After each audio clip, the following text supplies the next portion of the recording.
దైవవాక్యాన్ని చదువుదాం. ప్రకటన గ్రంథం 15వ అధ్యాయం. ప్రకటన గ్రంథం 15వ అధ్యాయం నూతన నిబంధనలో 236వ పేజీ. ప్రకటన గ్రంథం 15వ అధ్యాయం మొదటి నుండి దేవుని వాక్యాన్ని మనం చదువుదాం. మరియు ఆశ్చర్యమైన మరి ఒక గొప్ప సూచన పరలోకమందు చూచితిని. అదేమనగా 7 తెగుళ్ళు చేత పట్టుకొని ఉన్న 7 దూతలు. ఇవే కడవరి తెగుళ్ళు. వీటితో దేవుని కోపము సమాప్తమాయను. మరియు అగ్నితో కలిసి ఉన్న స్ఫటికపు సముద్రము వంటి ఒకటి నేను చూచితిని. ఆ క్రూర మృగమునకును దాని ప్రతిమకును దాని పేరు గల సంఖ్యకును లోబడక వాటిని జయించిన వారు దేవుని వీణెలు గలవారై ఆ స్ఫటికపు సముద్రమునొద్ద నిలిచియుండుట చూచితిని. వారు, ప్రభువా, దేవా, సర్వాధికారి, నీ క్రియలు ఘనమైనవి, ఆశ్చర్యమైనవి, యుగయుగములకు రాజా, నీ మార్గములు న్యాయములను సత్యములునై ఉన్నవి. ప్రభువా, నీవు మాత్రము పవిత్రుడవు. నీవు భయపడని వాడవడు, నీ నామమును మహిమపరచని వాడవడు. నీ న్యాయ విధులు ప్రత్యక్షపరచబడినవి గనుక జనులందరూ వచ్చి నీ సన్నిధిన నమస్కారము చేసేదరని చెప్పుచూ దేవుని దాసుడగు మోషే కీర్తనయు గొర్రెపిల్ల కీర్తనయు పాడుచున్నారు. అటు తర్వాత నేను చూడగా సాక్ష్యపు గుడార సంబంధమైన ఆలయము పరలోకమందు తెరవబడెను.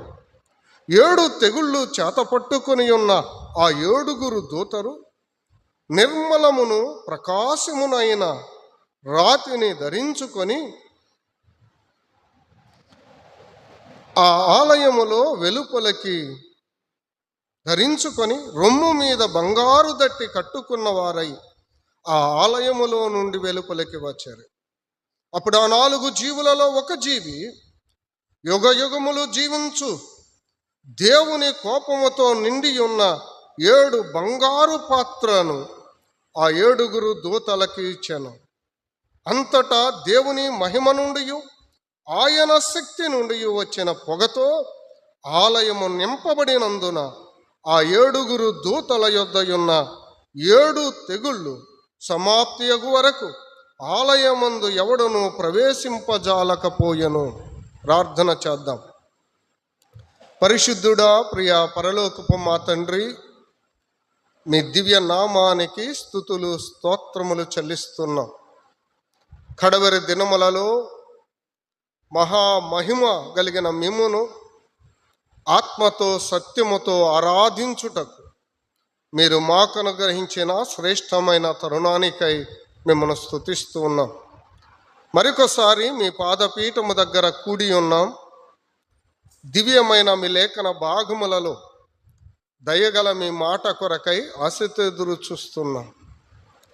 లేఖన భాగములలో మర్మమై ఉన్న క్రీస్తును అందలి సత్యములను గ్రహించుటకు మా యొక్క మనోనేత్రములను తెరవండి. మా అందరితో మీరు మాట్లాడి మీ నామానికి మహిమ కలిగించుకొనమని యేసుక్రీస్తు ప్రభు దివ్య నామమున వినయులమై ప్రార్థన చేయుచున్నాము తండ్రి, ఆమేన్. చేరువచ్చిన మీ అందరికీ ప్రభు అయిన యేసుక్రీస్తు నామమున వందనాలు.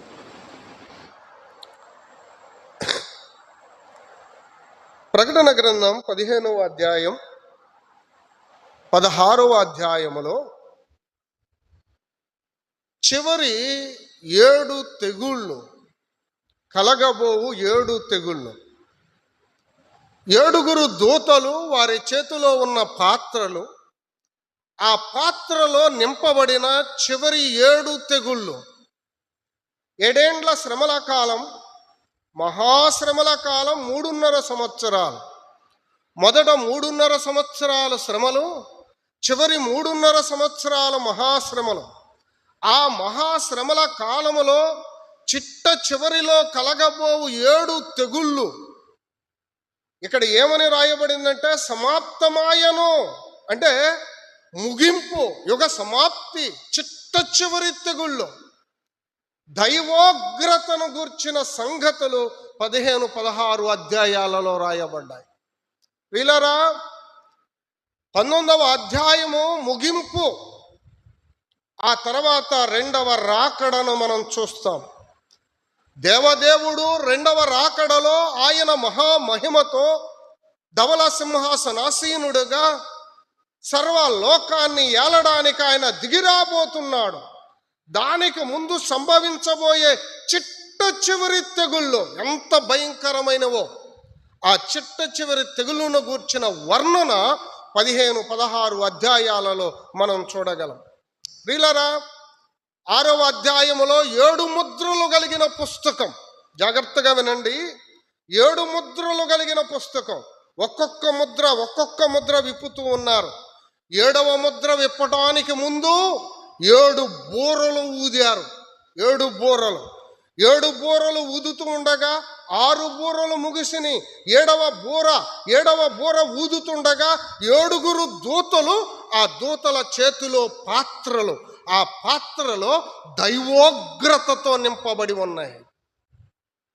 చాలా ప్రత్యేకంగా మనకు పరలోకం కనబడుతుంది. విశేషమైన పరలోకాన్ని మనం చూడగలం. పిల్లరా, అక్కడ ఒక గుడారము కనబడుతుంది.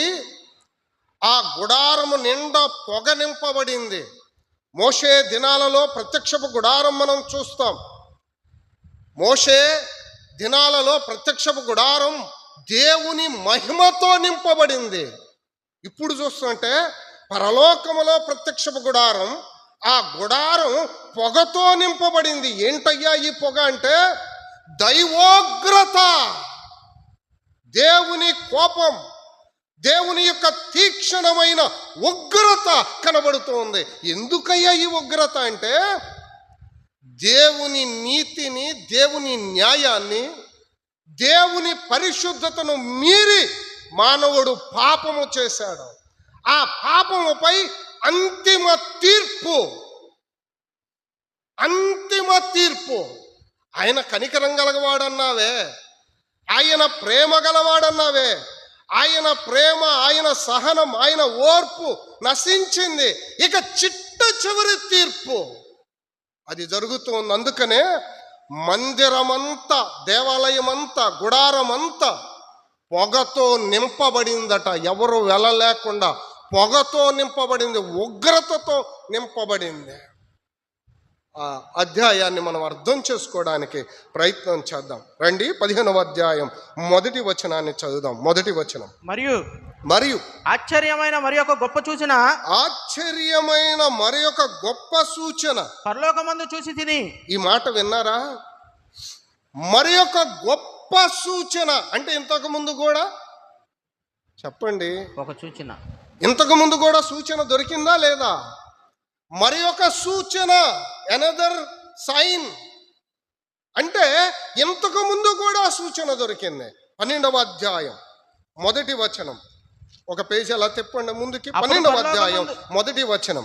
అప్పుడు పరలోకమందు ఒక గొప్ప సూచన కనబడెను. అదేదనగా సూర్యుని ధరించుకొనిన ఒక స్త్రీ ఆమె పాదముల కింద చంద్రుడును. 3వ వచనం చదువుదామా? 3వ వచనం. అంతటా పరలోకమందు ఇంకొక సూచన కనబడెను.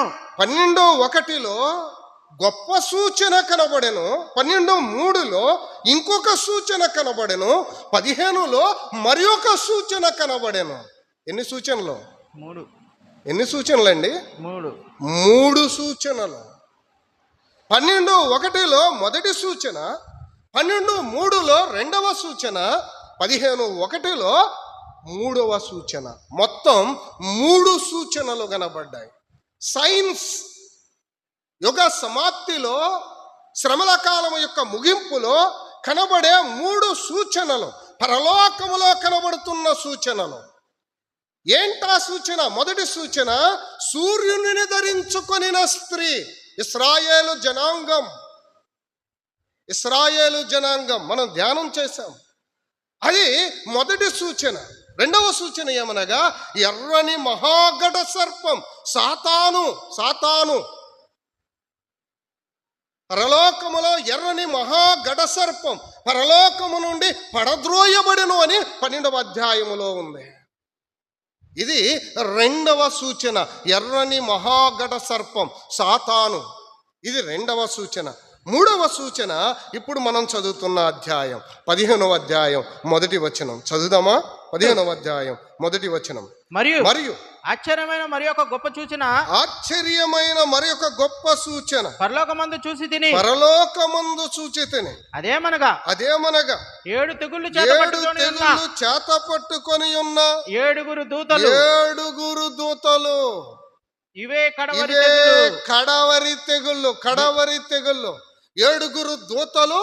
ఆ దూతల చేతిలో ఉన్న పాత్రలు, ఆ పాత్రలో ఉన్న ఉగ్రత, దైవోగ్రత ప్రియులారా. ఇది చిట్ట చివరి సూచన, మూడవ సూచనగా మనం చూస్తున్నాం.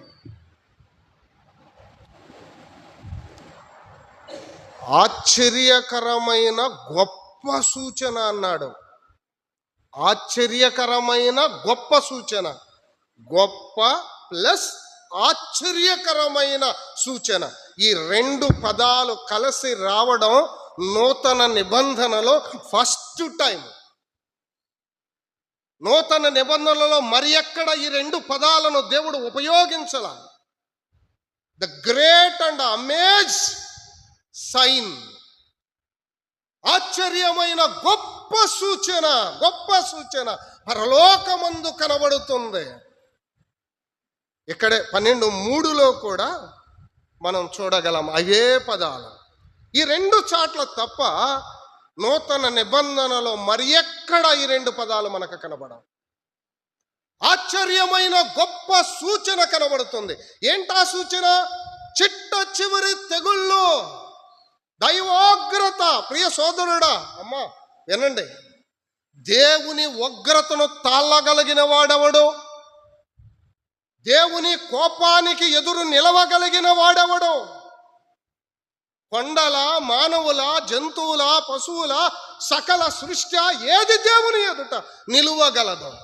నీవు నిలువలేవు. దైవోగ్రతను తట్టుకోలేవు.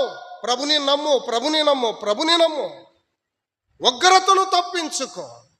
దేవుని కోపం నుండి తప్పించబడు. దేవుని నమ్ముకుంటే రక్షణ. ఆ ఉగ్రత నుంచి విడుదల నీకు దొరుకుతుంది. దేవుని ఉగ్రత పాలు కాకుండా దేవుడు నిన్ను రక్షిస్తాడు. యేసుక్రీస్తు నామాన్ని అంగీకరించండి. యేసుక్రీస్తు నిజదేవుడు, సత్యదేవుడు, లోకరక్షకుడని గుర్తించండి. ప్రభువా పాపినని ఒప్పుకోండి. లేని ఎడల కఠినమైన శిక్ష, దైవోగ్రతకు పాత్రుడు అవుతాం.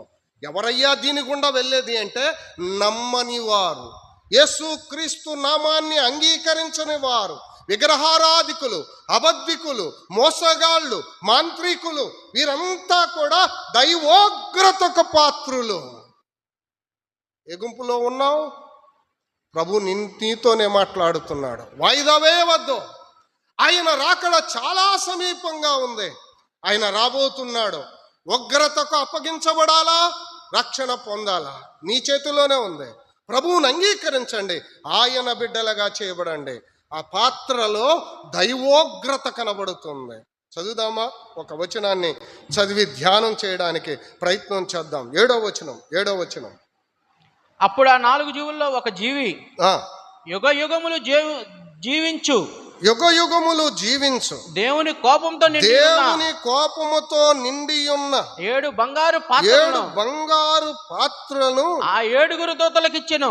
దేవుని కోపము అనే మాటను గుర్తుపెట్టుకోండి. గ్రీకులో థైమోస్ అనే ఒక గ్రీకు పదాన్ని ఉపయోగించారు. ఈ దేవుని కోపం అన్న చాట థైమోస్ అనే ఒక గ్రీకు పదాన్ని ఉపయోగించారు. దీని అర్థం ఏంటి అంటే దేవుని కోపం, ఆగ్రహం, దేవుని ఉగ్రత పర్యాయ పదాలు. దాన్ని అర్థం తీసుకుంటే ఇలా ఉంటుంది. కానీ మన తెలుగులో దేవుని కోపము అని అనువాదించారు. 16వ అధ్యాయం, అదే పేజీ, 16వ అధ్యాయం 19వ వచనాన్ని కూడా చదువుదాం. 19వ వచనం, 16, 19. ప్రసిద్ధమైన మహాపట్టణము, ప్రసిద్ధమైన మహాపట్టణం 3 భాగములైన, 3 భాగములాయను. అన్యజనుల పట్టణములు కూలిపోయిన, అన్యజనుల పట్టణములు కూలిపోయెను. తన తీక్షణమైన ఉగ్రతయను మధ్యము గల పాత్రను మహాబబులోనుకు ఇయ్యవలెనని దానిని దేవుని సముఖమందు జ్ఞాపకము చేసిరి. తీక్షణమైన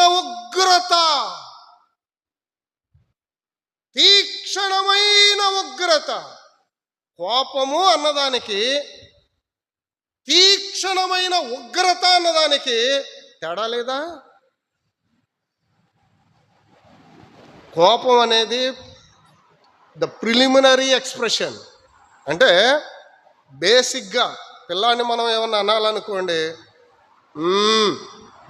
గట్టిగా తల్లిదండ్రి ఒక్క మాట అంటే, అమ్మో మా నాన్నకు కోపం వస్తుంది, మా అమ్మకు కోపం వస్తుందని అర్థమవుతుంది.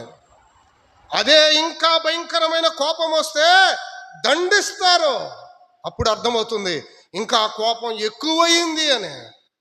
ఇలారా, ఇక్కడ చెప్పిన తీక్షణమైన ఉగ్రత అనేది అంతిమమైన ఎక్స్ప్రెషన్, ద ఫైనల్ ఎక్స్ప్రెషన్.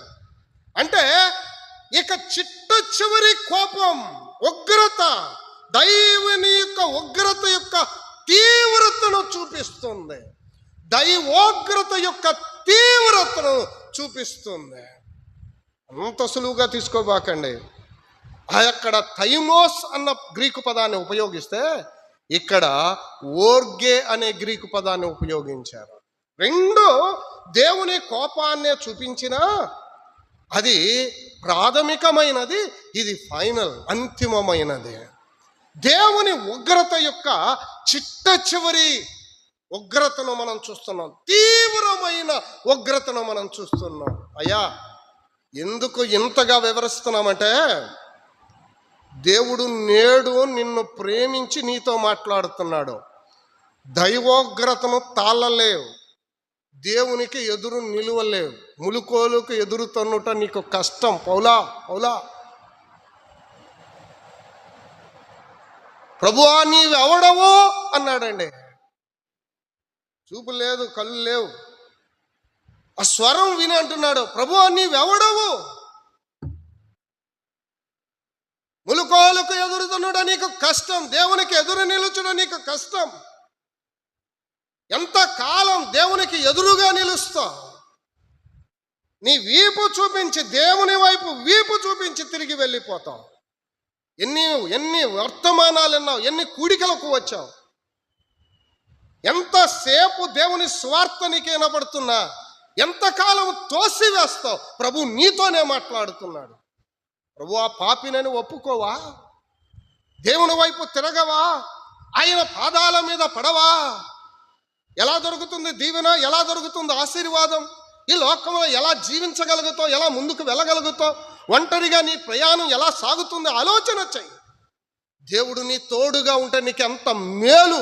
దేవుడు నిన్ను ప్రేమించి నీతో మాట్లాడుతున్నాడు. అయ్యా వెనుదీయొద్దు. ప్రభుని సేవించండి, ఆయన వెంబడించండి, ఆయన ఒప్పుకోండి, ఆయన వాక్య ప్రకారం ఈ లోకంలో జీవించండి. దైవోగ్రతను తట్టుకోలేవని ప్రభు ప్రేమించి నీతో మాట్లాడుతున్నాడు. నామకార్థ క్రైస్తవ్యంలో ఉండిపోయాం. ప్రభును నమ్మామని పేరు చెప్పుకుంటూ పాపంలో జీవిస్తున్నాం, పాపంలోనే ముందుకు సాగిపోతున్నావు.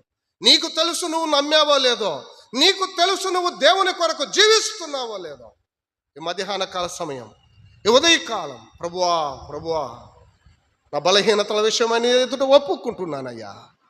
నాలో ఇంకా లోపాలు ఉన్నాయి, నాకు అర్థమవుతుంది. నీ ఎదుట ఒప్పుకుంటున్నాను, విడిచిపెడుతున్నాను. నీ కొరక ఈ లోకంలో జీవిస్తానని, ఈ లోకంలో ప్రభు కొరకు జీవిద్దాం. దైవోగ్రత మనము భరించలేనిది, దేవుని కోపం మనం తట్టుకోలేము. అది కోపము నుండి తీక్షణమైన ఉగ్రతకు వెళ్ళిపోయిందట. ఒక చిన్న దెబ్బ కొట్టి రే తిరగరా నాయన అంటున్నాడు దేవుడు. వినకపోతే ఏం చేస్తాడు చెప్పండి? దండిస్తాడు. పెద్ద దెబ్బ ఆయన కొడితే ఇక లేవలేవు, ఇక కొడితే లేచేది ఉండదు, పడిపోతే ఇక లేవడం ఉండదు. జాగ్రత్త జాగ్రత్త. దైవోగ్రతను నువ్వు తాళలేవు. ఎంతకాలం ఎదురు తిరుగుతావు? దేవుని వైపు తిరుగు, వాక్యం వైపు తిరుగు, ఆయన సత్యము, ఆయన నీతి, ఆయన పవిత్రత వైపు చూడు. ఈ ఉగ్రత దేన్ని బట్టి అంటే ఆయన నీతి, ఆయన పరిశుద్ధత, ఆయన యొక్క పవిత్రతలో నుండి కలిగిన ఉగ్రత. ఊరక ఆయన కోపించడండి. ఆయన పవిత్రుడు, ఆయన పరిశుద్ధుడు. ఆయన మనలో ఏం కోరుతున్నాడంటే పరిశుద్ధతను, పవిత్రతను కోరుతున్నాడు. ఎంతకాలం ఎదురు తిరిగి నడుస్తావు? నీలో ఉన్న బలహీనతలు ఎంతకాలం అలాగే కప్పుచ్చుకొని వెళ్ళిపోతావు? ప్రభువా పాపి నేను ఒప్పుకో, కడుక్కో. దాటి వెళ్దాం రండి. ప్రకటన గ్రంథం 15వ అధ్యాయం 2వ వచనాన్ని చదువుదామా? 2వ వచనం. మరియు అగ్నితో కలిసి ఉన్న స్ఫటికపు సముద్రం వంటిది ఒకటి నేను చూసి తిని, ఆ క్రూర మృగమునకును దాని ప్రతిమకును దాని పేరుగల సంఖ్యకును లోబడక వాటిని జయించిన వారు దేవుని వీణులు గలవారై ఆ స్ఫటికపు సముద్రమునొద్ద నిలిచియుండుట చూచి తిని వారు. ప్రకటన గ్రంథం 4వ అధ్యాయం 6వ వచనం మీరు ఇంటికి వెళ్ళి చదవండి. మనకున్న సమయాన్ని బట్టి నేను అవన్నీ చదివించడంలా. ప్రకటన గ్రంథం 4వ అధ్యాయం 6వ వచనములో కూడా స్ఫటికపు సముద్రము కనపడింది. కానీ ఇక్కడ మాత్రం అగ్నిలాంటి స్ఫటికపు సముద్రము కనపడుతుంది. స్ఫటికం అంటే ఏంటి? అద్దం అండి. వెళ్తా అన్న ఇలా చూపెడుతున్నారు, మందిరాన్ని చూపెడుతున్నారు. మా మందిరం బ్రదర్ తూర్పు వైపు ఫోటో కొట్టాను, చూడు ఎలా ఉందో అన్నాడు. తలతలా మెరుస్తూ ఉందండి, అద్దాలు తలతలా మెరుస్తూ ఉంది. బిల్డింగ్స్కి ఏం కనపడుతున్నాయి? అద్దాలు కనపడుతున్నాయి. తలతలా మెరుస్తూ ఉంది. ఆహా, ఎంత వైభవంగా, ఎంత అందంగా కనపడుతుంది. లైటింగ్లో ఇంకెలా మెరిసిపోతుంది. ఆహా, దగదగా మెరుస్తూ ఉందే. అగ్నిలాగా దగదగా మెరుస్తున్న స్ఫటికం, స్వచ్ఛమైన స్ఫటికముతో చేయబడిన పరలోకం. ప్రియులరా, ఈ స్వచ్ఛమైన స్ఫటికం పరిశుద్ధతను చూపిస్తుంది, పవిత్రతను చూపిస్తుంది. తెల్లారి లేవగానే ఆ అద్దం ముందుకు అలా రాగానే మనలో ఉన్న లోపాలన్నీ కనబడుతున్నాయి. చూస్తారా లేదా? ఫస్ట్ లేవగానే ఏం చూస్తారు? చెప్పండి. అద్దమేగా. అద్దంలో చూసుకుంటారు లోపాలను దిద్దుకోవడానికి. అయ్యా అమ్మా, ఎప్పుడైనా ప్రభువులోనికి చూసావా? ఆయన పరిశుద్ధత, ఆయన పవిత్రత, ఆయన మాట, ఆయన నడక, ఆయన జీవించిన విధానం ఎప్పుడైనా ధ్యానించావా? ప్రభు మాట్లాడినట్టు నేను మాట్లాడాలి, ప్రభు నడిచినట్టు నేను నడవాలి, ప్రభు బోధించినట్టు నేను బోధించాలి, ప్రభు చేసినట్టు నేను చెయ్యాలి, ప్రభుని నేను అడుగు జాడల్లో నేను నడవాలి. ఈ ఆశ మనకుంటే ఎంత మేలు. ఆయన పవిత్రుడు, ఆయన పరిశుద్ధుడు, ఆయన నిర్దోషి, నిష్కల్మషుడు, ఏ లోపము లేనివాడు. ఆ పరలోకం స్వచ్ఛమైన స్ఫటికం దగదగా మెరుస్తూ ఉంది. అమ్మా, దానిలో మన పాపాలన్నీ కనబడతాయి. అందుకే ఈ పాప శరీరాన్ని ఇక్కడే వదిలిపెట్టి వెళ్ళిపోతాం. ఈ శరీరంతో మనం పరలోకానికి వెళ్ళాం. ఈ పాప శరీరాన్ని ఇక్కడ విడిచిపెట్టి పరిశుద్ధులుగా, పవిత్రులుగా పరలోకానికి మనం వెళ్ళిపోతాం. అది పరిశుద్ధతకు గుర్తు. ఈ స్వచ్ఛమైన స్ఫటికం పరిశుద్ధతను జ్ఞాపకానికి తెస్తుంది. మరి ప్రకటన 4:6లో అగ్ని లేదు కదా, ఎక్కడెందుకు అగ్ని ఉంది? ఎవరు వీరు? వీరు కనబడుతున్నారేంటి? ఆ స్వచ్ఛమైన స్ఫటికము లాంటి సముద్రం ఉందట. ఆ సముద్రము దగ్గర కొద్ది మంది కనబడుతున్నారు. ఎవరు వీరు? 2వ వచనం చదువుదామా? 2వ వచనం. మరియు అగ్నితో కలిసి ఉన్న స్ఫటికపు సముద్రము, అగ్నితో కలిసి ఉన్న స్ఫటికపు సముద్రము వంటిది ఒకటిని నేను చూచితిని. ఆ క్రూర మృగమునకును, ఆ క్రూర మృగముకును, దాని ప్రతిమకును, దాని పేరుగల సంఖ్యకును లోబడక వాటిని జయించిన వారు దేవుని వీణలు గలవారై ఆ స్ఫటికపు సముద్రమునొద్ద నిలిచియుండుట చూచితిని. కొద్ది మంది నిలిచి ఉన్నారు. ఆ స్ఫటికపు సముద్రం, అమ్మ జాగ్రత్తగా వినండి, అంత గాజు మీకు చూపెడతా ఉంటారు కదా, గాజు మీద నడిచినట్టుండిద్ది అనమాట. పరలోకములో అంత గాజే ఒక సముద్రము లాగా ఉందట. దాని మీద కొద్ది మంది నిలిచి ఉన్నారు. అక్కడ కొద్ది మంది నిలిచి ఉన్నారు. అమ్మా, ఈ సీన్ ఎక్కడదో తెలుసా? పరలోకములో దేవుని సింహాసనం. ఆ సింహాసనం మీద దేవదేవుడు ఆసీనుడై ఉన్నాడు. ఆయన సింహాసనము ఎదుట స్వచ్ఛమైన స్ఫటికముతో సముద్రము వంటిది ఒకటి ఉంది. అక్కడ కొంతమంది కనబడుతున్నారు. ఎవరయ్యా వీరు అంటే జయించిన వారు. ఎవరయ్యా వీరు అంటే ఆ ముద్ర వేయించుకొనని వారు. ఏ ముద్ర? 666 666 ఈ ముద్ర వేయించుకొనని వారు, అపవాదికి నమస్కరించని వారు, ఆ ప్రతిమకు మొక్కని వారు, తమ ప్రాణమైన ఇచ్చి తమ విశ్వాసాన్ని కాపాడుకున్నవారు. ధనం కోసం, డబ్బు కోసం, లోక ఆశల కోసం, శరీర సుఖాల కోసం ప్రభు నమ్ముకున్న వాళ్ళు కాదు. ఎందుకు చేశావంటే శరీరం ప్రేరేపించింది, చేసేసాను బ్రదర్. దేవుడు ఎంత గొప్పగా వాడుకునేవాడు. దేవుని కొరకై వాడబడి ఆత్మలను సంపాదించవలసిన వారు శరీర సుఖాల కొరకై, పాపాల కొరకై, లోక పాపములో పడిపోయి జారిపోయి లేవలేని స్థితికి దిగజారిపోయిన వారు ఉన్నారు. నేడు సేవకులే, పెద్దలే, బాధ్యత కలిగిన వారే పాపంలో పడిపోయి దిగజారిపోయిన స్థితికి వెళ్ళిపోయిన వారు. దేవుడు ఎక్కడికో తీసుకొని వెళ్తే ఆడ నుంచి అలా పడిపోయారండి. శరీర కోరికలను చంపుకోలేక, ఈ అంతేంద్రియములను అదుపులో ఉంచుకోలేక పాపంలో పడిపోతున్నారు. ప్రియ విశ్వాసి, అయ్యా అమ్మ, దేవుడు ముఖ్యమా, లోక ఆశల ముఖ్యమా? దేవుడు ముఖ్యమా, శరీర కోరికల ముఖ్యమా? ప్రభు కొరకై రోషము కలిగి జీవించు. ప్రాణం పోయినా పర్లా ప్రభు కోసం నిలబడతా. ప్రాణం పోయినా పర్లా నేను పాపము చెయ్యను, ఏమైపోయినా పర్లా ప్రభు కొరకై నమ్మకమైన జీవితం నేను జీవిస్తాను ప్రభువా అనేవారు దేవునికి కావాలి. ఎవరు వీరు అంటే ముద్ర వేయించుకోలేదు, హతసాక్షులైపోయారు, ప్రాణాన్ని బలిగా అర్పించారు. ఈ అగ్ని దేన్ని చూపిస్తుందంటే మహాశ్రమలను చూపిస్తుంది. పేతురు పత్రిక, మొదటి పత్రిక 4వ అధ్యాయం 12వ వచనాన్ని చదువుదామా? పేతురు మొదటి పత్రిక 4వ అధ్యాయం 12వ వచనం. ప్రియులారా, మిమ్మును శోధించుటకు మీకు కలుగుచున్న అగ్ని వంటి మహాశ్రమలు. మీకేదో ఒక వింత సంభవించినట్లు ఆశ్చర్యపడకుడి. అగ్ని దేనికి గుర్తు చెప్పండి? అగ్ని దేనికి గుర్తు?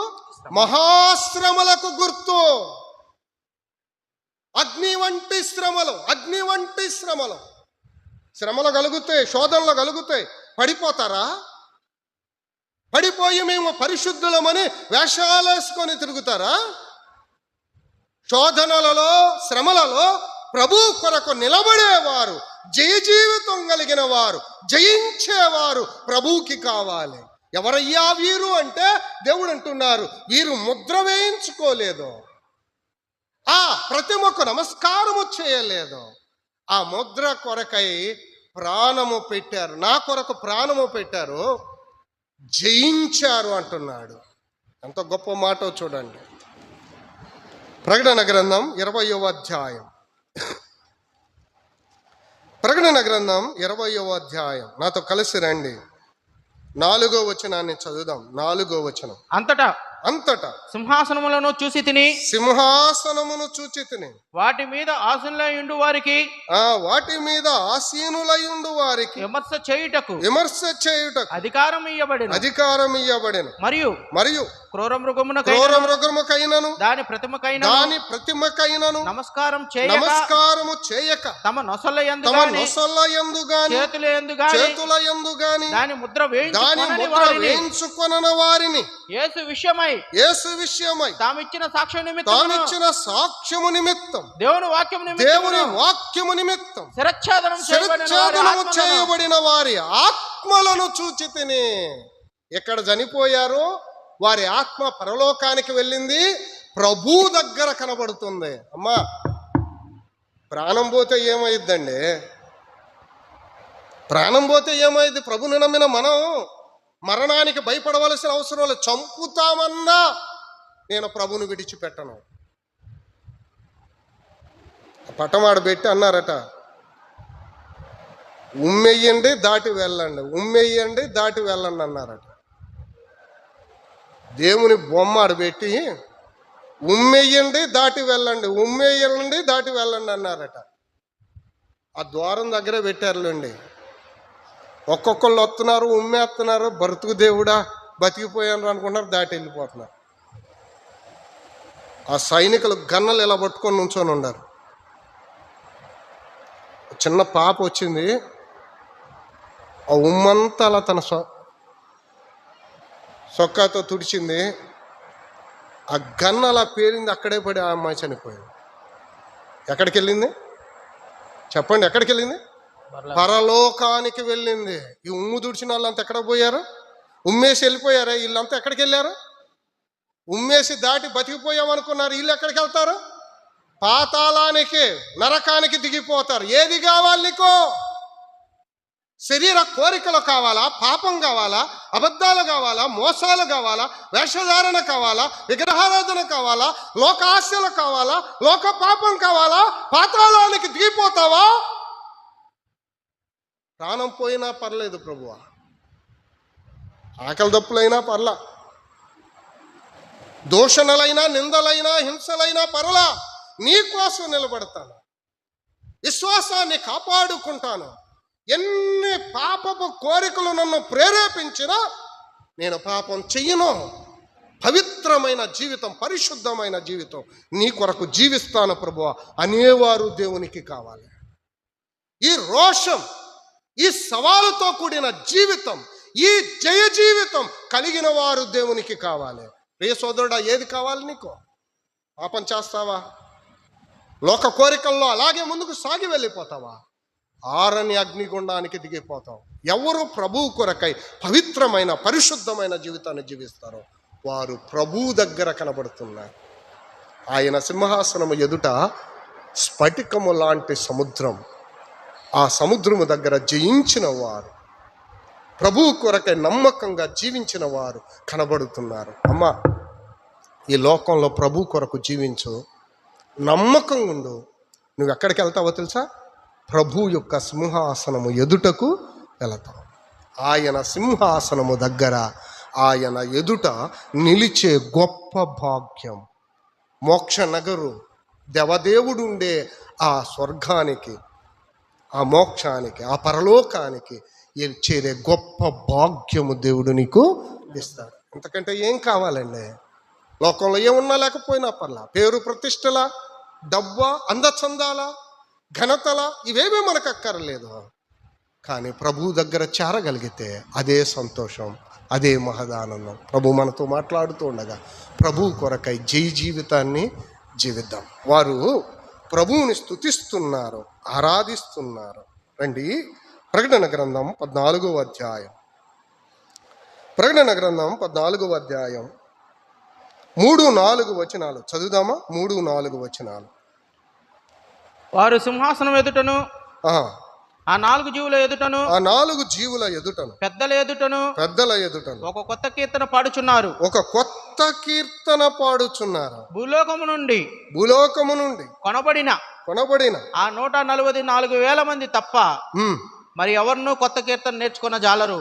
15వ అధ్యాయం 3-4 వచనాలు. వారు ప్రభువా దేవా సర్వాధికారి నీ క్రియలు ఘనమైనవి ఆశ్చర్యమైనవి యుగయుగములకు రాజా నీ మార్గములు న్యాయములను సత్యములై ఉన్నవి.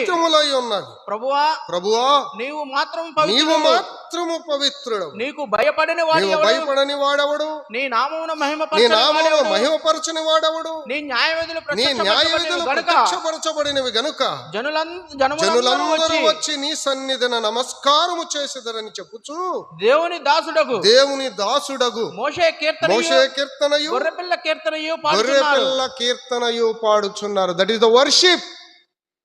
ఆయన సింహాసనం ఎదుట జరుగుతున్న ఆరాధన, స్తుతి. అక్కడ ఒక మాట, మోషే కీర్తనయు గొర్రెపిల్ల కీర్తనయు పాడుచున్నారు. మోషే కీర్తన ఎవరు పాడతారు?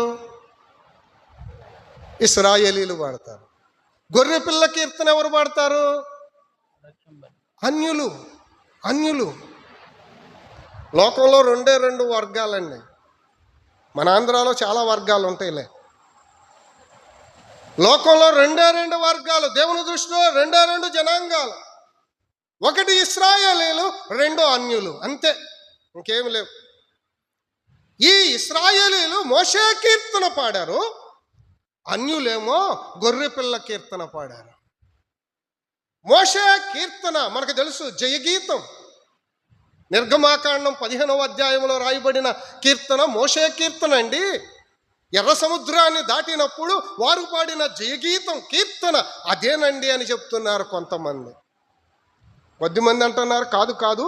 ద్వితీయోపదేశకాండం 32వ అధ్యాయం, 32వ అధ్యాయంలో మోషే తన చివరి దినాలలో రచించిన కీర్తన, చివరి కీర్తన, తన కడవరి దినాలలో రచించిన కీర్తన అని కొద్దిమంది చెప్తున్నారు. ఏదైనా కావచ్చులే, కానీ దేవునిని స్తుతించుచు ఇశ్రాయేలీలు పాడిన కీర్తన మోషే కీర్తన. గొర్రెపిల్ల కీర్తన వారికి దొరికిన రక్షణ, విమోచనను బట్టి అన్యులు పాడుతున్న కీర్తన. కాబట్టి వారు కీర్తనలతో దేవుణ్ణి స్తుతిస్తూ ఉన్నారు. అది విమోచన కీర్తన. దాటి వెళ్తున్నాను, 1-2 మాటలు అక్కడ చదివి నేను ప్రార్థన చేస్తాను. రండి, 5వ వచనం. అటు తర్వాత నేను చూడగా ద్రాక్షపు గుడార సంబంధమైన ఆలయం పరలోకమందు తెరవబడెను. 7 తెగుళ్ళు చేత పట్టుకొని ఉన్న ఆ 7 దూతలు నిర్మలమును ప్రకాశమానమునైన రాతిని ధరించుకొని రొమ్ముల మీద బంగారు దట్టి కట్టుకున్న వారై ఆ ఆలయంలో నుండి వెలుపలికి వచ్చిరి. ఇవి ఎవరి వస్త్రాలు? ఈ పోలికేంటి? ఇది సంఘానికి దేవుడిచ్చిన వస్త్రాలు, నీతి వస్త్రాలు, బంగారు దట్టి, ఇవన్నీ కూడా యాజక వస్త్రాలు. గుడారములో నుండి వస్తున్నారు వారు. ఆ గుడారములో నుండి వస్తున్న వారి వస్త్రాలను చూడండి. వివరించవచ్చు, వర్ణించవచ్చు, ఇది సమయం కాదు.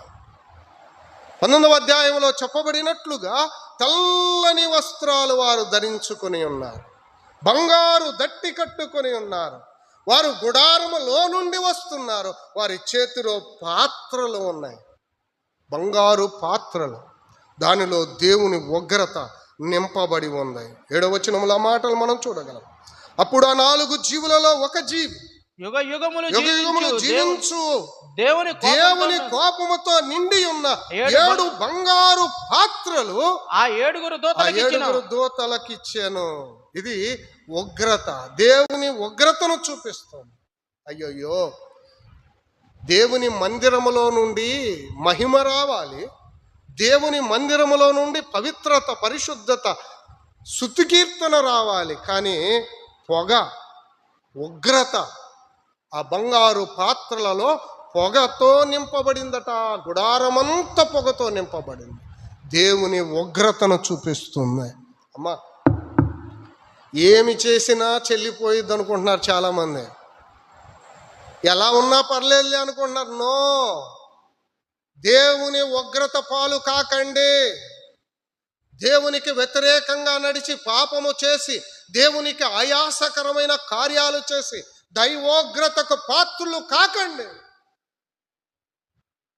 దేవుని యొక్క ప్రసన్నత, కరుణ, కృప కలిగిన ఈ దినాలు, అమ్మా, ఇది కృపాకాలం, దేవుని కనికరము కలిగిన కాలం. ప్రభువా తప్పు చేశానంటే దేవుడు క్షమిస్తాడు.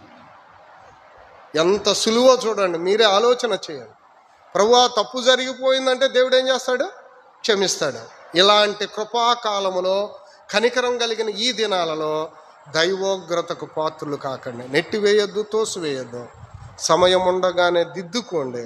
దైవోగ్రత నుండి తప్పించబడండి. మరి విశేషంగా ఎవరింకా ప్రభుని అంగీకరించలేదో వారు దేవుని నమ్మి ఆయన బిడ్డలుగా తీర్చబడి నిత్య జీవానికి వారసులు కావాలని ప్రభు నామమున మనం చేస్తున్నాం. వీరెవరు అంటే జయించిన వారు. ఆ ముద్ర వేయించుకోలేదు, నమస్కారం చేయలేదు, పాపానికి తమ జీవితాలను అప్పగించుకోకుండా ప్రభు కొరకు నమ్మకంగా జీవించారు, ప్రాణము పెట్టారు. ఇప్పుడు ఎక్కడ కనపడుతున్నారంటే పరలోకంలో కనపడుతున్నారు. అయ్యా ప్రభుని నమ్ము, నీకు మోక్షము దొరుకుతుంది, పరలోకం దొరుకుతుంది, దేవదేవుడు ఉండే స్థలానికి వెళ్ళవచ్చు. 20వ అధ్యాయముల మాటలు ఉన్నాయి ప్రియులారా. ఆ చివరి మాట నేను చదివి ప్రార్థన చేస్తాను. రండి, ప్రకటన గ్రంథం 20వ అధ్యాయం 5వ వచనం చదువుదామా? 5వ వచనం. ఆ 1000 సంవత్సరములు గడిచే వరకు కడమ మృతులు బ్రతకలేదు. ఇదే మొదటి పునరుద్ధానం. ఈ మొదటి పునరుద్ధానములో పాలుగలవారు ధన్యులు, పరిశుద్ధులనయుందురు. ఇట్టి వారి మీద రెండవ మరణమునకు అధికారము లేదు. వీరు దేవునికి క్రీస్తుకును యాజకులై క్రీస్తుతో కూడా 1000 సంవత్సరములు రాజ్యము చేయుదురా. ఎంత గొప్ప భాగ్యమో చూడండి. వీరు ప్రభు కొరకు ప్రాణము పెట్టారు, హతసాక్షులైపోయారు, ప్రభు కొరకు విశ్వాసాన్ని కాపాడుకున్నారు. వీరు ధన్యులు, వీరు పరిశుద్ధులు, వీరు 1000 ఏళ్ళు క్రీస్తుతో కూడా రాజ్యము చేస్తారు. ఎంత గొప్ప భాగ్యం. ఇది నీకు కావాలి అంటే యేసుక్రీస్తును అంగీకరించు, ఆయన బిడ్డగా చేయబడు. తల ఉంచినట్లయితే ప్రార్థన.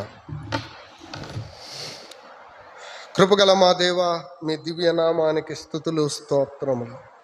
మమ్మను ప్రేమించి మా ఎదుటకు మీరు తీసుకుని వచ్చిన ప్రతి మాటకై మీకు స్తుతులు, స్తోత్రములు చెల్లిస్తున్నాం. నిజమే మా తండ్రి, కడవరి దినాలలో, అంత్య దినాలలో కలగబోవు మహాశ్రమలు, ఆ చివరి 7 పాత్రలు, ఆ పాత్రలో నింపబడి ఉన్న దైవోగ్రత, తీక్షణమైన ఉగ్రత ఎంత భయంకరమో మా ఎదుటకు మీరు తీసుకొని వచ్చారు. నాయనా, మిమ్మల్ని అంగీకరించక విడిచిపెట్టబడుట ఎంత ఘోరమో మీరు మాట్లాడుతూ ఉండగా మిమ్మల్ని అంగీకరించిన వారితో, మీ నామాన్ని ఒప్పుకొనని వారితో మీరు మాట్లాడండి. వారి హృదయాలను ప్రేరేపించండి, మీ వైపు ఆకర్షించుకోనండి. నిజదేవుడవని, లోకరక్షకుడవని,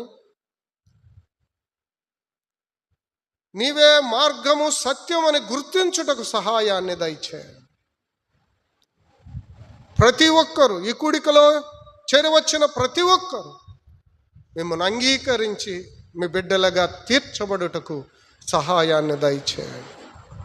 ఆయన మిమ్మల్ని ఎరిగిన మేము మీ కొరకై నమ్మకమైన సాక్షులుగా జయ జీవితం, పవిత్రమైన పరిశుద్ధమైన జీవితం, అపవాది వాని తంత్రాలలో చిక్కుకొనక యోగ్యమైన జీవితం జీవించడానికి సహాయాన్ని దయచేయండి.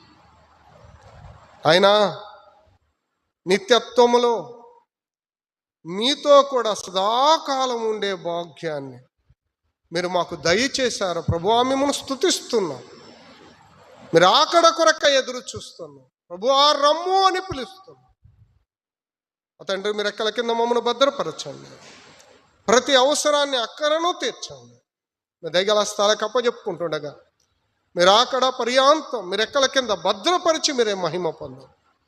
ఉదయకాలం చేరవచ్చిన మా ప్రియులందరినీ పేరు పేరున మీరు దీవించి ఆశీర్వదించి ప్రతి అవసరాన్ని అక్కరను తీర్చి మీ నామానికే మహిమ కలిగించుకున్నాం. మీరు ఆకడ కొరకు ఎదురు చూసే బిడ్డలముగా మమ్మల్నందరినీ మీ రెక్కల కింద భద్రపరిచి మహిమ ఘనత ప్రభావం మీరే పొందుకున్నాము. యేసుక్రీస్తు ప్రభు దివ్య నామమున వినయులమై ప్రార్థన చేయుచున్నాము తండ్రి. ఆమేన్.